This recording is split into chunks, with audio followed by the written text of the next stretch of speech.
Welcome back दोस्तों। तो आ गए हैं हम जो कि होने वाली है यूएसबी की इन्फॉर्मेशन के बारे में। तो आज हम बात करेंगे कि कितने टाइप्स के यूएसबी के जैक हैं। तो यहाँ पर आप देख पा रहे हो कुछ टाइप की यूएसबी की इन्फॉर्मेशन है। आप देख सकते हैं ये पहले नंबर पर है इथरनेट केबल, जो कि इंटरनेट के लिए यूज़ होती है। और ये दूसरे नंबर पर एचडीएमआई केबल, जिससे अपन अपनी टीवी मोबाइल वगैरह कनेक्ट कर सकते हैं। और ये है माइक्रो यूएसबी। और थर्ड नंबर पर आती है हमारी माइक वाली केबल, जिससे हम माइक कनेक्ट कर सकते हैं अपने टीवी या किसी मोबाइल डिवाइस में। ये है 3.5 mm जैक, ये वाला नीचे वाला, जिससे हम अपना ईयरफोन वगैरह कनेक्ट करते हैं, जिससे हम गाने सुनते हैं।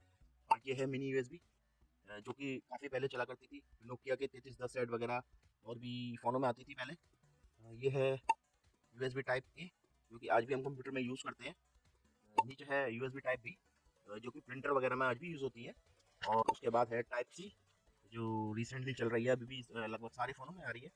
और ये है यूएसबी 3.0, जो कि टाइप ए का अपडेटेड वर्जन है। रुको, एक चीज़ यहाँ पर रह गई, वो आप कमेंट में बताइए, अच्छा कौन सी केबल रह गई है। Thank you.